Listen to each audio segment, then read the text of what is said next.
بسم اللہ الرحمن الرحیم۔ السلام علیکم۔ پروگرام الکلام میں خوش آمدید۔ میں ہوں آپ کا میزبان محمد شعیب رضا۔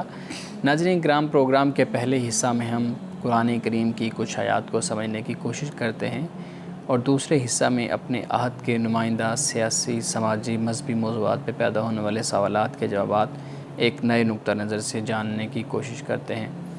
ہمارے ساتھ شریک گفتگو ہیں جناب محمد امانت رسول صاحب۔ امانت صاحب، بہت شکریہ، آپ وقت کا خوش آمدید۔ میری معاونت کے لیے موجود ہیں مس نورین صاحبہ، thank you so much madam. ناظرین کرام، آپ کی سکرین پہ ہمارا واٹس ایپ نمبر آ رہا ہوگا، آپ اپنے سوالات ہمیں بھیج سکتے ہیں، ہم انشاءاللہ آپ کے سوالات کو ضرور ایڈریس کریں گے۔ ہم گفتگو کر رہے تھے سورۃ الاعراف، اور سورۃ الاعراف میں 175 نمبر آیت تک، یعنی 174 تک ہم نے گفتگو کی تھی۔ ہمارے صاحب، ہم نے 175 نمبر آیت سے اپنی گفتگو کا آغاز کرنا ہے، تو آپ پلیز اپنی گفتگو کا آغاز کیجیے۔ بسم اللہ الرحمن الرحیم۔ وَاتْلُ عَلَيْهِمْ نَبَأَ الَّذِي آتَيْنَاهُ آیَاتِنَا فَانسَلَخَ مِنْهَا فَأَتْبَعَهُ الشَّيْطَانُ فَكَانَ مِنَ الْغَاوِينَ۔ اور انہیں اس شخص کا حال سناؤ، یعنی ان لوگوں کو، قریش کو، جس کو ہم نے اپنی آیتیں دی تھیں تو وہ ان سے نکل بھاگا، پس شیطان اس کے پیچھے لگ گیا اور وہ گمراہوں میں سے ہو گیا۔ اب یہاں بات تو ایک شخص کی ہو رہی ہے، لیکن اس سے مراد فردن فردن جو بنی اسرائیل کے لوگ ہیں ان کے بارے میں یہ بتایا جا رہا ہے۔ شاید اس پہ پہلے بھی ہم نے مختصراً بات کی تھی کہ روایات میں جو ذکر آتا ہے، مفسرین نے لکھا، وہ بلعم بن باعورہ، اس کا ذکر آتا ہے، ایک شخص کا ذکر آتا ہے۔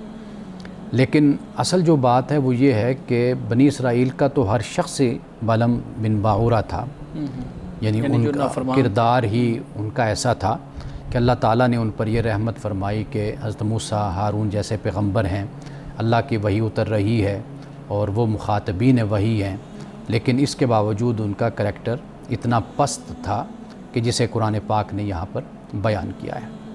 اب اس کے بعد ایک مثال کے ذریعے سے بات ہمیں سمجھائی ہے۔ فرمایا کہ وَلَوْ شِئْنَا لَرَفَعْنَاهُ بِهَا وَلَكِنَّهُ أَخْلَدَ إِلَى الْأَرْضِ، اور اگر ہم چاہتے تو اسے ان آیتوں کے ذریعے سے بلندی عطا کرتے، مگر یہ تو زمین کا ہو رہا۔ أَخْلَدَ إِلَى الْأَرْضِ یعنی زمین کے ساتھ لگ جانا، جیسے کتا ہوتا ہے، یعنی آپ اس کو جو کچھ بھی کھلا پلا دیں لیکن وہ پھر بھی جب چلے گا، دوڑے گا، تو زمین پر سونگھتا ہوا، دیکھتا ہوا، کہیں سے کچھ چیز ملے، یعنی اپنے ناک کو اپنا رہنما بنا لینا، بجائے اس کے کہ اپنی آنکھوں کو بنایا جائے، اپنی ناک کو یعنی اپنی خواہشات کو اپنا رہنما بنانا۔ تو اس کے بعد فرمایا وَاتَّبَعَ هَوَاهُ، اور پھر اس نے اپنی خواہشوں کی پیروی کی۔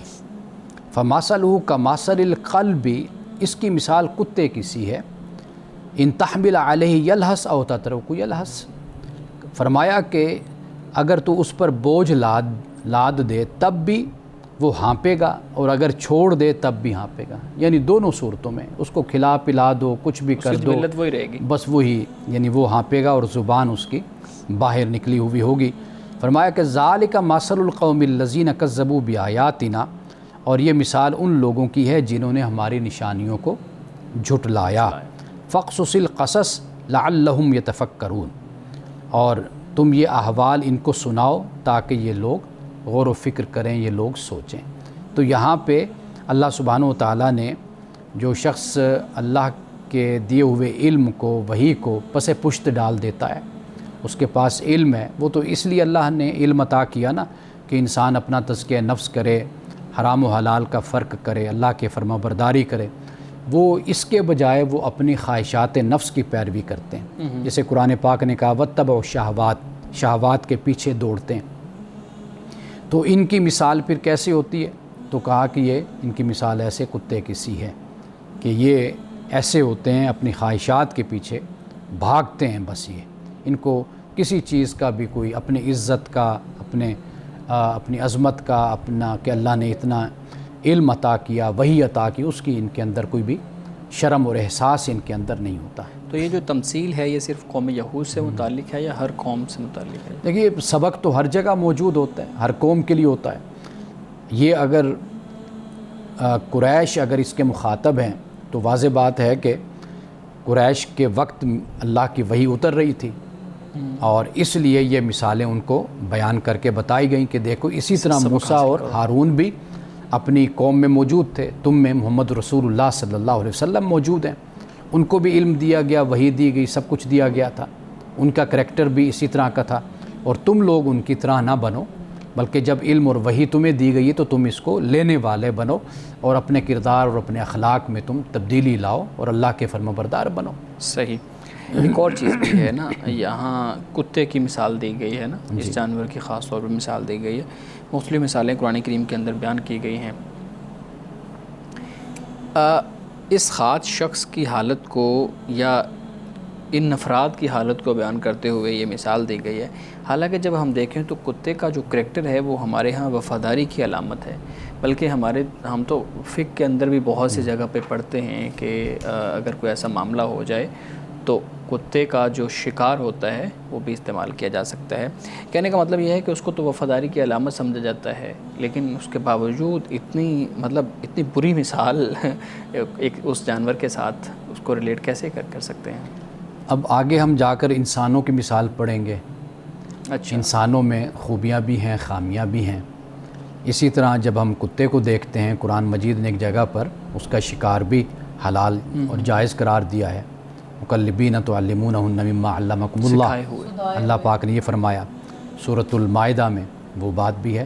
تو یہ تو نہیں نا کہ ایک چیز جو ہے یا ایک مخلوق جو ہے وہ کلی اس کے اندر اعلیٰ صفات ہوں، جو خوبی ہے وہ خوبی ہے۔ کتا وفادار جانور ہے، اپنے مالک کا در نہیں چھوڑتا، اور آپ یہ بھی دیکھیے اس کے ذریعے سے شکار بھی کیا جاتا ہے، وہ حفاظت کے بھی کام آتا ہے، چوکیداری کے بھی کام آتا ہے، یہ اس کی صفات ہیں۔ لیکن اس میں کئی ایسی باتیں بھی ہیں کہ جس کو قرآن پاک نے جس کی طرف اشارہ کیا، یعنی مثال کے طور پر جب وہ چلے گا نیچے منہ کر کے چلے گا، وہ جو کچھ بھی اس کو سامنے نظر آئے گا وہ کھاتا جائے گا، اور حرام حلال کا فرق کیے بغیر کہ یہ چیز اچھی ہے بری ہے، صرف اپنی خواہشات کے اپنی خواہشات کی۔ تو مطلب یہ ہے کہ جو چیز اس کے اندر ایسی ہے کہ جس سے انسان کو سبق دیا جا سکتا ہے اور اس میں نفرت پیدا کی جا سکتی ہے برائی سے، تو اس کے ذریعے سے اس نفرت کو پیدا کیا گیا، بتایا گیا کہ بھئی یہ صفات اپنے اندر پیدا نہ کرو، یہ بری باتیں، اور یہ جو اچھی باتیں ہیں یہ تم اپنے اندر پیدا کر لو۔ صحیح۔ اچھا، ہم نے دیکھا ہے اچھا، پھر آپ دیکھیے یہ کتا ہی تھا، اصحاب کہف کے ساتھ بھی تو کتا تھا۔ تو مطلب یہ ہے کہ وہاں پر بھی قرآن مجید نے کوئی کمی تو نہیں کی نا، اصحاب کہف کا ذکر ہوا، ساتھ مطلب ان کے کتے کا بھی ذکر ہوا، اور پھر رسول اللہ صلی اللہ علیہ وسلم کی احادیث سے بھی ہمیں یہ بات معلوم ہوتی ہے کہ چوکیداری کے لیے، حفاظت کے لیے کتے کا رکھنا کوئی ناجائز نہیں ہے۔ فرق یہ ہے کہ کچھ وہ جیسے مختلف انسان ہوتے ہیں اپنے بات کی، اسی طریقے سے مختلف جانوروں کی بھی خصوصیات ہیں۔ اچھا، ایک اور چیز بھی ہم اکثر قرآن کریم جب پڑھتے ہیں اور رسول اللہ صلی اللہ علیہ وسلم کی روایات کو پڑھتے ہیں تو ہمارے سامنے ایک چیز آتی ہے خواہشات کی پیروی۔ اس کی بہت مذمت کی گئی ہے، اور کہیں پہ دنیا حاصل کرنے کی بات کی گئی، اس کے مطمع نظر میں بھی یہی چیز تھی، اور اسی طریقے سے جب ہم یہاں واتبع ہواہ کی بات کر رہے ہیں تو یہاں پہ بھی خواہشات کی پیروی ہے۔ اپنی خواہشات کی پیروی کرنا اس میں کوئی برائی نہیں ہے، لیکن اس کی مذمت ہر جگہ پہ کیوں کی گئی، اور پھر اپنی خواہشات کی پیروی کرنے والے اور اس کی تکمیل کرنے والے شخص کو کتے کی مانند کیوں کہا گیا ہے؟ دیکھیے، خواہشات کی پیروی یہ ایک علیحدہ بات ہے۔ خواہشات کو ترجیح دینا اور ان کو پریفر کرنا اللہ کے حکم پر، اللہ کے احکام پر اور اللہ کے دین پر، یہ دو چیزیں بالکل مختلف ہیں۔ اللہ تعالیٰ نے آپ کو اپنی خواہشات کی تکمیل کے لیے، ان کو پورا کرنے کے لیے خدا نے جائز راستے آپ کو بتا دیے ہیں، تو ان جائز راستوں کو اختیار کیا جائے گا۔ مثال کے طور پر آپ جائز طریقے سے مال اور دولت کو کمائیے اور عیاشی کی زندگی اور پرتعیش زندگی گزاریے، کوئی ممانعت نہیں ہے۔ اچھا لباس پہنیں، اچھے جوتے لیں، اچھا گھر خریدیں، اچھی گاڑی رکھیں، شاندار زندگی گزاریں، لیکن استحصال نہ کریں، لوگوں پر ظلم نہ کریں، زیادتی نہ کریں، دو نمبری کر کے بدعنوانی سے، کرپشن سے مال اور دولت نہ کمائیں، یہ منع کر دیا۔ اسی طرح انسان کی جنسی خواہش ہے، اللہ تعالیٰ نے اس کے جائز راستے رکھے۔ آپ اپنی جنسی خواہش کی تکمیل کے لیے اگر خدا کے حکم کی نافرمانی کر رہے ہیں تو واضح بات ہے کہ وہاں پر گرفت ہوگی۔ اللہ تعالیٰ اصل میں جب اس کی مذمت کرتا ہے تو یہ اس طرح ہے کہ جیسے ایک گھوڑا ہوتا ہے سرکش اور بالکل بے لگام گھوڑے کی طرح، سرکش گھوڑے کی طرح دوڑنا اور اپنی خواہشات کی تکمیل کرنا، در حقیقت یہ ہے قابل اعتراض بات جو قرآن مجید نے بیان. یعنی مثال کے طور پر دیکھیے، فرمایا فخلف من بعدہم خلف اضاعوا الصلاۃ واتبعوا الشہوات. اب یہاں پر دو باتوں کو بیان کیا، نمازوں کو ضائع کرتے ہیں، خواہشات کی پیروی کرتے ہیں. اگر آپ نمازوں کو قائم کرتے رہیں اور نمازوں کے تابع رہ کر آپ اپنی خواہشات کی تکمیل کرتے رہیں تو واضح بات ہے کہ پھر وہ جائز راستہ اور طریقہ ہی آپ اختیار کریں گے. اصل میں مسئلہ یہ ہے کہ خواہشوں کو پورا کرنے کے لیے ہر چیز کو اپنے پیروں تلے روندتے چلے جانا، ہر جیسے آپ نے بتایا اللہ کہ تعالیٰ کی نافرمانی احکام کو جو ہے اس کو اپنی خاطر میں نہ لانا. تقابل بس آپ کر لیں، یعنی جہاں پہ اللہ کا حکم آئے تو سر تسلیم میں خم بس اپنے سر کو جھکا دیں. تو یہ اللہ آپ سے ڈیمانڈ کرتا ہے، یہ اللہ کا تقاضا ہے. بالکل صحیح. جی اس سے آگے فرمایا ساء مثلا القوم الذین کذبوا بآیاتنا وانفسهم کانوا یظلمون. کیسی بری مثال ہے ان لوگوں کی جو ہماری نشانیوں کو جھٹلاتے ہیں اور وہ اپنا ہی نقصان کرتے رہیں. اب اس کے بعد فرمایا من یہد اللہ فہو المہتدی. اللہ جس کو راہ دکھائے وہی راہ پانے والا ہوتا ہے. ومن یضلل فاولئک هم الخاسرون. اور جسے وہ بے راہ کر دے یا گمراہ کر دے تو اسے پھر کوئی وہی ہیں کہ جو پھر نقصان اٹھانے والے ہوتے ہیں. یہ سوال میرا ہے کہ اللہ کیسے ہدایت دیتا ہے اور گمراہ کیوں اپنے، یعنی ہم خود پڑھ رہے ہیں نا، اس کی بھی ذرا وضاحت کریں، کیسے ہدایت اور کیسے گمراہی. اچھا اس سے پہلے اگر کوئی سوال ہو، کیونکہ یہ جو آیت ہے یہ ہماری دوسری بنتی ہے، لیکن یہیں سے ہم بات کو پھر شروع کر لیتے ہیں. جی جی پلیز. یعنی اللہ سبحانہ و تعالیٰ کا جو ہدایت دینے کا نظام ہے نا، اس میں جبر نہیں ہے. اللہ سبحانہ و تعالیٰ نے ہر انسان کو اختیار دیا ہوا ہے. اگر کوئی ہدایت پر چلنا چاہتا ہے تو خدا اس پر دلالت کو، گمراہی کو مسلط نہیں کرتا. جو گمراہی پر چلنا چاہتا ہے اللہ اس پر ہدایت جبراً اس کو نہیں دیتا. تو یہ دونوں کے لیے راستے اللہ سبحانہ و تعالیٰ نے کھولے ہوئے ہیں. تو لہٰذا یہاں پر جو یہ فرمایا کہ جسے اللہ ہدایت دیتا ہے، یعنی جو اللہ کے راستے پر چلنے والا ہے حقیقت میں وہی ہدایت یافتہ ہوتا ہے. جو اللہ کے دین پر، اللہ کے بتائے ہوئے راستے پر جو چلتا ہے وہ اصل میں وہی ہدایت یافتہ ہے. اور جو اللہ کے دین کو، اللہ کی ہدایت کو چھوڑ دیتا ہے، یہ وہ لوگ ہیں کہ جو نقصان اٹھانے والے ہیں. لیکن یہ بات تو اگر کوئی اس پہ کاؤنٹر کرتا ہے کہ بھی بندے نے تو خود چن لیا کہ میں نے راہ ہدایت پہ چلنا ہے، تو پھر اللہ تعالیٰ کا اس میں کیا رحمت اور برکت ہوئی؟ وہ تو اس کی اپنی سلیکشن ہے، اور جس نے گمراہی کو چنا وہ بھی اس کی اپنی سلیکشن ہے. تو پھر اللہ تعالیٰ کا جو ایک سپرمیسی ہے جو جس طرح بیان کیا گیا ہے، اعتراض کے پوائنٹ آف ویو سے میں کہہ رہی ہوں، وہ کس طرح پھر ثابت ہوتی ہے کہ تو سارا کچھ تو بندہ خود ہی کر رہا ہے.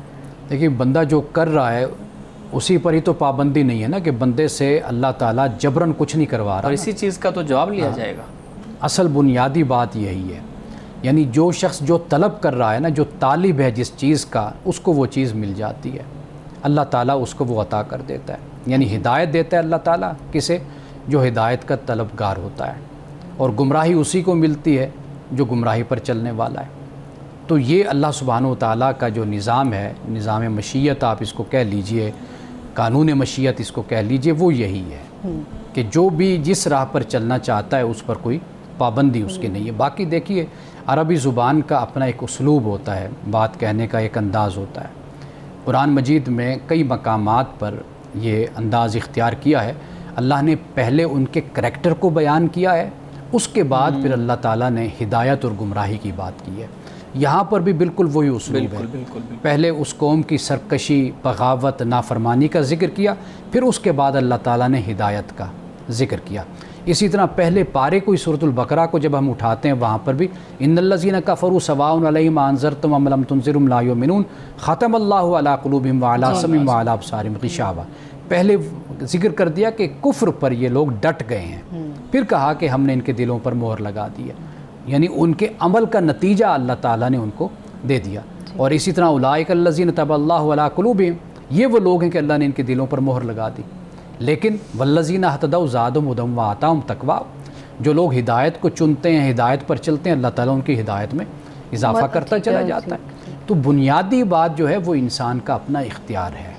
اور یہاں پہ بھی تو ہم دیکھ رہے ہیں نا کہ آیت نمبر 178 میں جس کی ہم بات کر رہے ہیں، یہ رسول اللہ صلی اللہ علیہ وآلہ وسلم کو ایک تسلی بھی کہہ لیں وہ دی جا رہی ہے کہ یہ ایسا نہیں ہے کہ آپ ان کو زبردستی اس چیز کی طرف لے کے آئیں، ہدایت کی طرف لے کے آئیں، یا آپ اب قریش جو نافرمانی کر رہے ہیں آپ ان کو زبردستی یا مجبور کر کے اس طرف لے کے آئیں، بلکہ جس نے ہدایت حاصل کرنی ہے وہ راستہ اس کے سامنے واضح ہے، وہ ہدایت حاصل کرنے کا، اور جس نے ہدایت حاصل نہیں کرنی وہ خسارے والے ہیں، وہ ہدایت حاصل ایک اور بات بھی یہاں پر ہے نا، وہ یہ ہے کہ انسان اپنے آپ کو سمجھتا ہے کہ میں درست ہوں، میں صحیح ہوں، میں صحیح راستے پر ہوں، میں ہدایت یافتہ ہوں، انسان کا اپنا خیال ہوتا ہے، تو خدا نے انسان کے اس خیال کو بھی رد کر دیا ہے کہ صحیح انسان وہی ہے، صحیح راستے پر وہی ہے، ہدایت پر وہی ہے جو خدا کے دیے ہوئے راستے پر ہے، خدا کے دیے ہوئے دین پر ہے۔ یعنی مثال کے طور پر کفار و مشرکین تھے، وہ اپنے آپ کو یہی کہتے تھے نا کہ ہم صحیح راستے پر ہیں، تو اللہ نے یہ کہا کہ بھئی ہدایت پر وہی ہے جسے اللہ ہدایت دیتا ہے،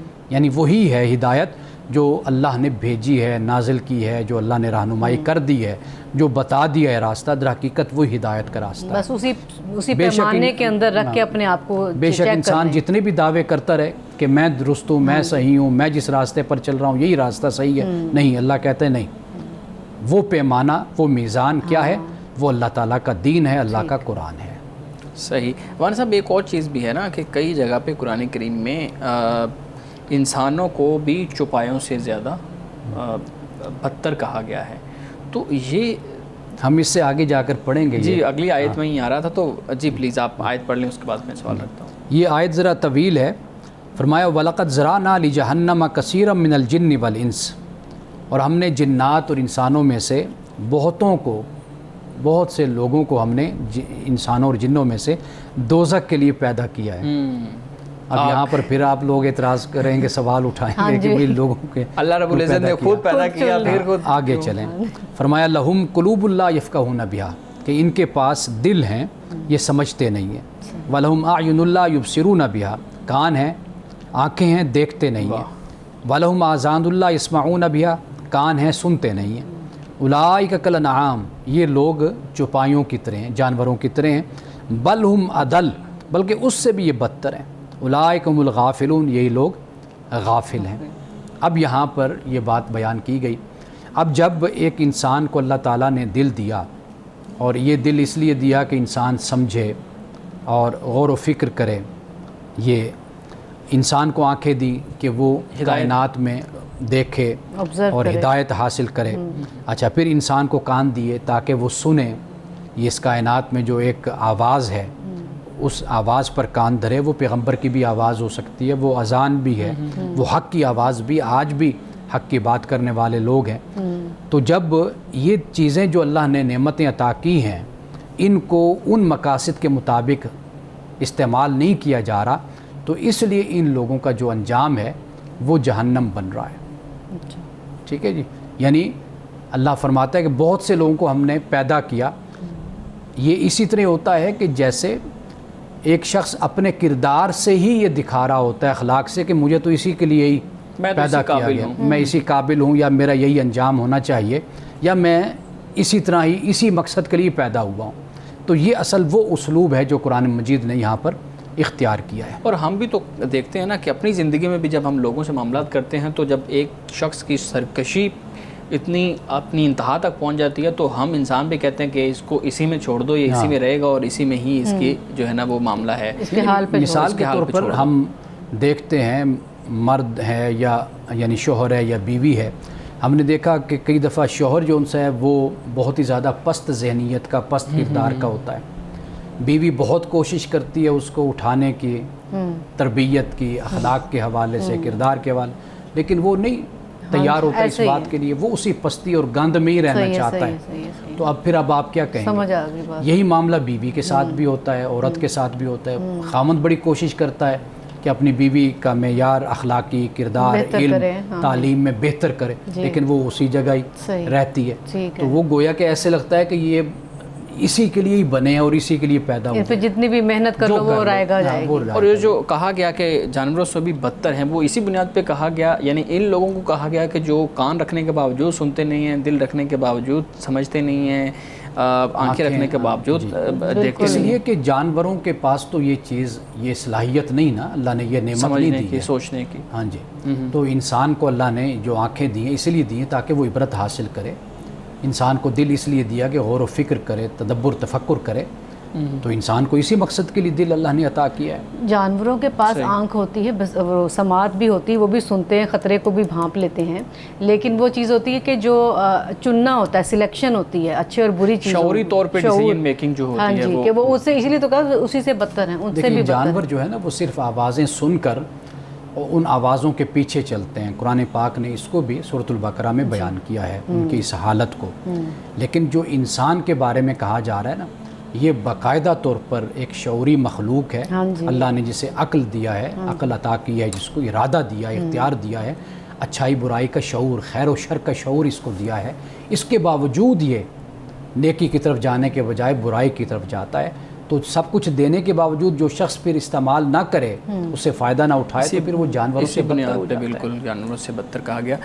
جانور سے کیسے بدتر ہے، یعنی بعد انسان جانوروں سے کیسے بدتر ہیں. اور صاحب آپ نے بات کی کہ جانور جو ہے نا وہ شعوری طور پہ سلیکشن کی قوت اور ارادہ نہیں رکھتے، جبکہ انسان کو یہ جو ہے نا وہ صلاحیت دی گئی ہے. ہم نے دیکھا ہے کہ جانور بھی یہ شعوری طور پہ یہ چیزیں کرتے ہیں. مثال کے طور پہ انہوں نے اپنے پارٹنر کی سلیکشن کرنی ہے، بچوں کو خوراک دینے کی جو ہے نا وہ معاملہ کرنا ہے، تو وہ بہت ہی آخری لیول تک جا کے وہ اپنا چیزوں کو سلیکٹ کرتے ہیں اور چیزوں اپنی وہ معاملہ طے کرتے ہیں. تو یہ کہنا کہ جانور اس طرح سلیکشن نہیں کرتے یا ان کے اندر شعوری طور پہ یہ مادہ نہیں ہوتا، یہ بڑی میرے خیال میں حیران کن بات لگ رہی ہے.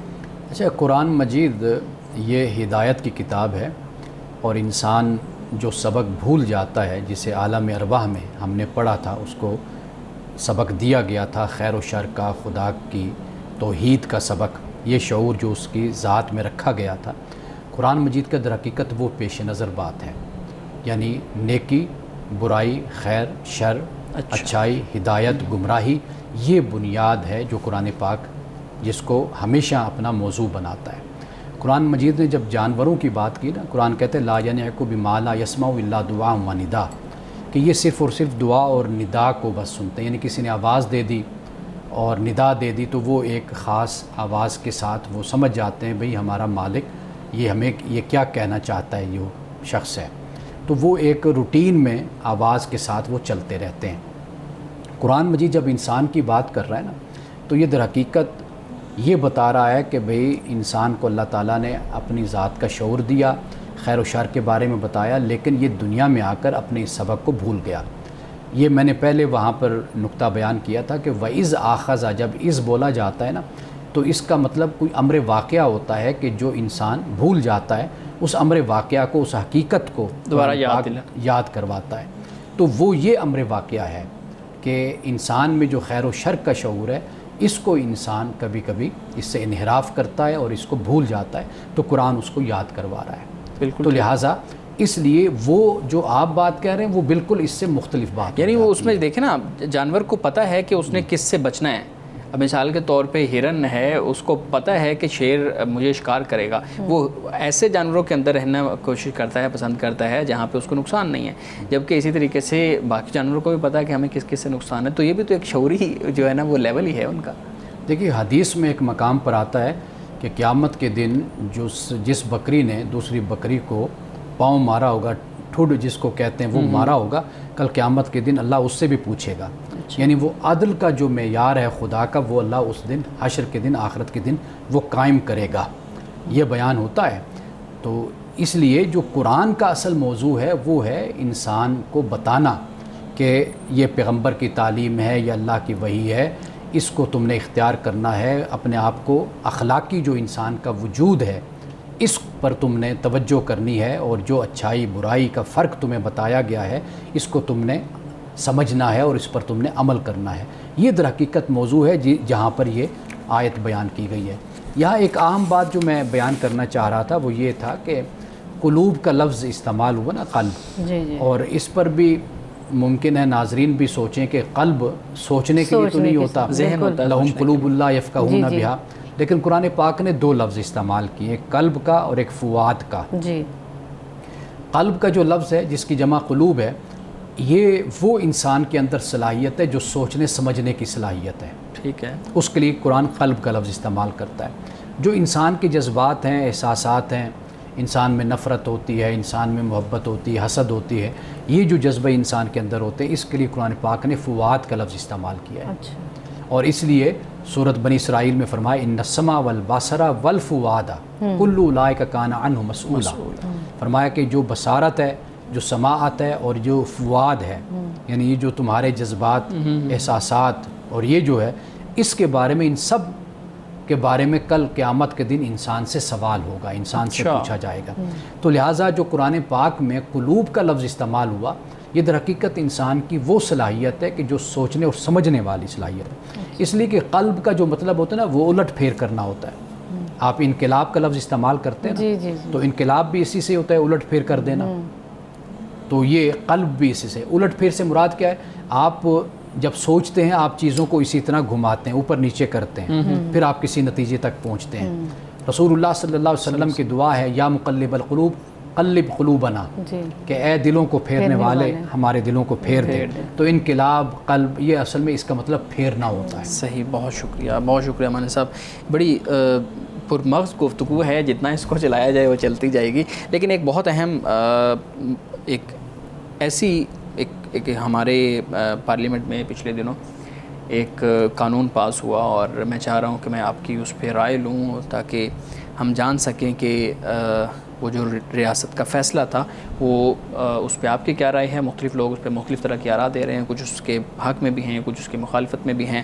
ایشو یہ ہے، یعنی وہ جو قانون پاس ہوا ہے وہ یہ ہے کہ پہلے فیڈرل کے اندر پاکستانی ریاست نے 16 سال عمر رکھی ہوئی تھی کہ اس سے پہلے شادی نہیں ہو سکتی، اب اس کو 18 سال کر دیا ہے، اور یہ کہا ہے کہ لڑکا اور لڑکی دونوں 18 سال سے پہلے اگر شادی کریں گے تو اس کو، یعنی کوئی ان کی شادی کروائے گا تو اس کو جرم تصور کیا جائے گا، چاہے وہ نکاح خواہ ہیں، چاہے وہ رجسٹر والا ہے، چاہے وہ والدین ہیں، تو ان کو پھر بطور مجرم سزا دی جائے گی۔ اب اس پہ آپ بتائیں کہ آپ کو کیا لگتا ہے کہ یہ جو فیصلہ، یہ قانون اب پارلیمنٹ کے اندر پاس ہوا ہے، یہ ٹھیک ہے؟ اس کے نتائج ہماری سوسائٹی پہ کس طرح کے ہوں گے؟ دیکھیے، اس مسئلے کا تعلق کوئی بھی دین کے ساتھ نہیں ہے، شریعت کے ساتھ نہیں ہے۔ اس طرح کی جو قانون سازی کی جاتی ہے وہ ہمیشہ اپنے سماجی حالات کو دیکھ کر اور اپنے معاشرے کے حالات کو دیکھ کر اور اپنے زمینی جو حقائق ہوتے ہیں ان کو پیش نظر رکھ کر یا معاشی صورتحال دیکھ کر، اور نوجوان لڑکا ہو یا لڑکی، ان کے جو معاملات ہوتے ہیں اجتماعی طور پر ان کو پیش نظر رکھ کر اس طرح کی قانون سازی کی جاتی ہے۔ میں آپ کو بتاؤں کہ ہمارے فقہائے کرام کے ہاں بھی کچھ نہ کچھ اس طرح کی نشانیاں موجود ہیں کہ انہوں نے جو مسائل بیان کیے۔ میں یہ پڑھ رہا تھا کہ آپ دیکھیے کہ نان نفقہ یہ خاوند کے ذمے ہوتا ہے، شوہر کے، کہ وہ نان نفقہ دے گا۔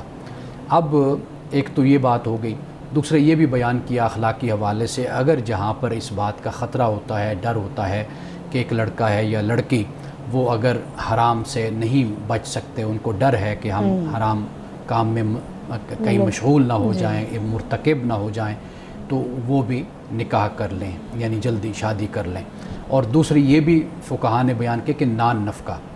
اب اگر ہم یہ دیکھتے ہیں کہ ہمارا ایک بچہ ہے وہ 18 سال سے کم عمر کا ہے، تو وہ نان نفقے کی پوزیشن میں نہیں پہنچتا، یا دیگر صورتحال ایسی ہوتی ہے کہ وہ اتنی بڑی ذمہ داری اٹھانے کے لیے تیار نہیں ہوتا، تو ایسے حالات میں اگر ریاست کوئی قانون سازی کرتی ہے تو اس کے بارے میں کوئی بھی آپ کو دین کی طرف سے پابندی نہیں ہے کہ آپ اس پر قانون سازی نہیں کر سکتے، قانون سازی کی جا سکتی ہے۔ اب آپ خود دیکھیے کہ رسول اللہ صلی اللہ علیہ وسلم کے زمانے میں ہمیں مختلف یعنی عمریں ہمیں ملتی ہیں، یعنی سیدنا علی رضی اللہ تعالیٰ عنہ کی اگر ہم عمر دیکھتے ہیں تو وہ 23 سے 24 سال تک بیان کی گئی۔ اسی طرح سیدہ فاطمہ الزہرا رضی اللہ تعالیٰ عنہا کی جو عمر ہے وہ بھی 18 سال سے زیادہ کی عمر آپ کی تھی۔ تو یہ چیزیں ہوتی ہیں جو سماجی حالات کے مطابق، کسی کی ممکن ہے اس سے کم عمر میں شادی ہوئی ہو، یہ بھی ممکن ہے کہ اس سے کہیں زیادہ عمر میں جا کر شادی ہوئی ہو، تو یہاں پر کوئی اس طرح کا پیرامیٹر، کوئی اس طرح کا آپ کرائیٹیریا یا کوئی اس طرح کی کوئی مدت آپ مقرر نہیں کر سکتے۔ یہ آپ کے حالات پر اس کا انحصار ہوتا ہے کہ آپ کیا کرتے ہیں، اور یہ ریاست اگر چاہتی ہے وہ قانون سازی اس پر کر سکتی ہے؟ کوئی مذہب کی طرف سے کوئی پابندی نہیں ہے؟ ایک بات اس ہم حوالے سے بریک کے بعد اس پہ مزید گفتگو کرتے ہیں۔ ریاست نے متعین کی ہے، یہ اسلام اس کے بارے میں کیا کہتا ہے؟ آپ نے بات کی کہ ریاست کو اس کا حق ہے کہ وہ دیکھے اپنے حالات، اپنے سماج کو، اپنے معاملات کو، اور اس کے بعد کوئی بھی فیصلہ لے سکے، کوئی بھی قانون بنا سکے۔ اس بارے میں خاص طور پہ مذہب کے اندر کوئی متعین کوئی عمر نہیں ہے۔ ہمارے صاحب، ہم دیکھتے ہیں کہ ایسی ریاست جہاں پہ اورفنس کو، جو یتیم بچے ہیں ان کو اون نہیں کیا جاتا، اون اس سینس میں کہ جیسے ہمارے ہاں مغربی ریاستیں اون کرتی ہیں، اور بچہ باقاعدہ طور پہ ایک ہاؤس میں جا کے، شیلٹر ہوم میں آپ کہہ لیں، باقاعدہ طور پہ ریاست کی سربراہی میں رہتا ہے، وہ ایسا ہی ہوتا ہے جیسے کہ وہ اپنے ماں باپ کے گھر رہ رہا ہے۔ ایک ایسی ریاست جہاں پہ یہ معاملہ نہیں ہے، جہاں پہ اس چیز کو معیوب سمجھا جاتا ہے کہ آپ اپنے والدین کو بھی کسی سینٹر میں یا اپنے بچوں کو بھی کسی سینٹر میں جمع کروائیں، بلکہ یہاں پہ تو ہوتا ہے کہ اگر کسی کے والدین فوت ہو جاتے ہیں تو دادا دادی یا نانا نانی ان کو گود لے لیتے ہیں، یا جو ان کے چاچا ہیں، باقی رشتہ دار ہیں، وہ لے لیتے ہیں۔ اب اس صورت میں اگر معاملہ یہ ہو جاتا ہے کہ کسی لڑکی کے والدین فوت ہو جاتے ہیں اور اس کی عمر اتنی ہے کہ اب 16 سال ہے یا 17 سال ہے، لیکن دوسری طرف یہ بھی خطرہ ہے کہ اس کی جو عصمت ہے، اس کی جو عزت ہے، اس کے اوپر حرف نہ آئے۔ بعض اوقات ایسے مسائل پیدا ہو جاتے ہیں جہاں پہ لڑکی کی شادی کرنا ضروری ہو جاتا ہے، تو یہ اعتراض علماء کی طرف سے اٹھایا جاتا ہے کہ اس صورت میں آپ نے ایکسیپشنل کیسز کے اندر بھی ہر چیز کو ختم کر دیا ہے، آپ نے قانون کے اندر اس کا معاملہ رکھا ہی نہیں ہے، تو اس کو پھر کیسے ڈیل کریں گے ہم؟ دیکھیے، جو استثناء ہوتے ہیں نا، وہ استثناء ہوتے ہیں۔ قانون ہمیشہ اکثریت کو دیکھ کر، پورے سماجی ماحول کو دیکھ کر بنائے جاتے ہیں۔ ہاں، اس کی اگر کوئی گنجائش ایسی صورت ہوتی ہے، وہاں پر واضح بات ہے کہ پھر ریاست سے رجوع کیا جا سکتا ہے، اور یہ کوئی حتمی بات نہیں ہے۔ اگر یہ قانون سازی ہو سکتی ہے تو اس حوالے سے بھی قانون سازی کی جا سکتی ہے کہ اگر کوئی ایسی صورت بنتی ہے، کوئی استثنائی صورت ہوتی ہے، یا کوئی ایسے مسائل ہوتے ہیں، تو وہاں پر پھر اس کو اس کے حالات کے مطابق حل کیا جائے۔ میں نے تو پہلے بھی یہ گزارش کی نا کہ اگر 18 سال وہ مقرر کر دیتے ہیں، یہ بھی کوئی مذہب کے خلاف نہیں ہے، اس لیے کہ ہم یہ دیکھتے ہیں کہ 18 سال کا ہمارا بچہ، ایک تو جب کم عمری کی ہوتی ہے تو یہاں پر بھی بہت سے مسائل پیدا ہوتے ہیں۔ ہم نے خود گھروں میں یہ مسائل دیکھے ہیں، یعنی بڑی چاہ کے ساتھ، بڑی محبت کے ساتھ سسرال والے لے جاتے ہیں کہ ٹھیک ہے 16 سال ہے، 17 سال ہے، کوئی مسئلہ نہیں ہے، 18 سال 15 سال ہے، ہمارے اپنے بچیوں کی طرح ہم اس کو رکھیں گے، یہ ہماری بیٹی ہوگی۔ جب لے کر جاتے ہیں پھر بہوؤں والا سلوک شروع کر دیتے ہیں۔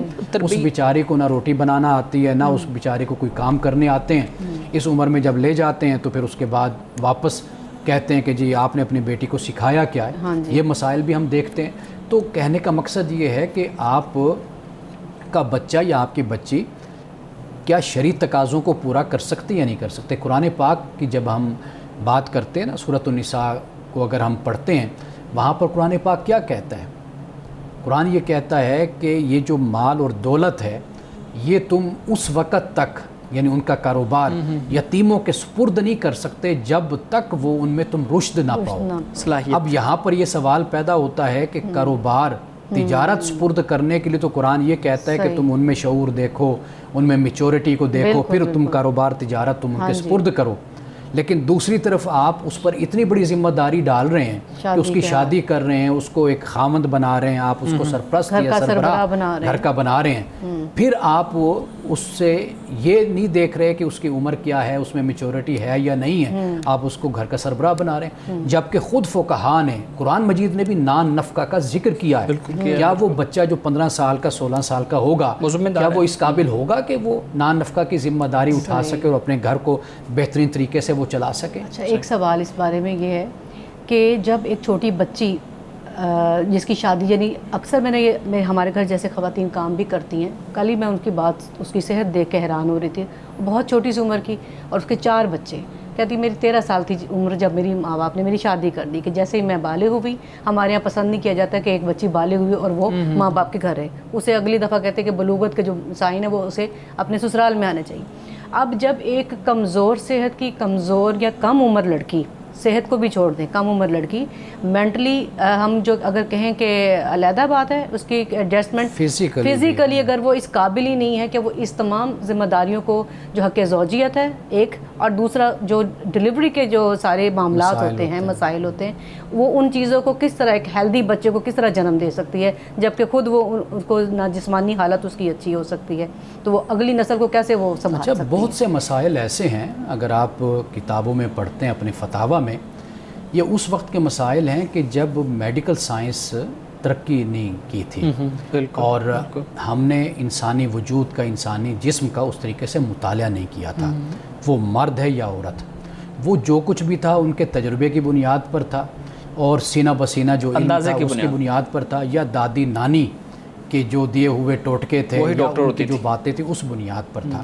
اب ہم جس زمانے میں، جس دور میں رہ رہے ہیں، اب بڑا سائنٹیفک نالج لوگوں کے پاس ہے، تو لہٰذا اب اس طرح کی جو باتیں ہیں نا یہ، اور پھر خاص طور پر ہر بات کو اگر آپ مذہب پر لگا دیتے ہیں اور مذہب سے منسوب کر دیتے ہیں تو اس سے لوگوں کا مذہب سے پھر یقین جو ہوتا ہے نا وہ اٹھتا ہے۔ مولانا صاحب اس حوالے سے ہمارا وقت جو ہے نا وہ ختم ہونے کے قریب ہے، مولانا صاحب آج کے حدیث مبارکہ بیان کیجیے۔ رسول اللہ صلی اللہ علیہ وسلم نے فرمایا کہ ای الاسلام خیر، کون سا اسلام بہتر ہے؟ آپ سے سوال کیا گیا، پھر آپ نے فرمایا کہ بہترین اسلام وہ ہے کہ ان تطعم الطعام، تم کھانا کھلاؤ، وتقرأ السلام، سلام کرو، علی من عرفت ومن لم تعرف، کہ تم جسے جانتے ہو پہچانتے ہو، جسے نہیں پہچانتے سب کو تم سلام کرو۔ فرمایا یہ بہترین اسلام ہے، یعنی دو باتیں بیان فرما دی، کھانا کھلاؤ اور کوئی تمہارا شناسہ ہے کوئی شناسہ نہیں ہے سب پر تم سلامتی بھیجو۔ ناظرین کرام، اس دعا کے ساتھ اپنے پروگرام کا اختتام کریں گے۔ اللہ رب العزت حسن کلام اور تاثیر کلام عطا فرمائے، ہماری زبان کی گروں کو کھول دے اور سننے والوں تک خیر کا پیغام پہنچے۔ اجازت دیجیے، خدا حافظ۔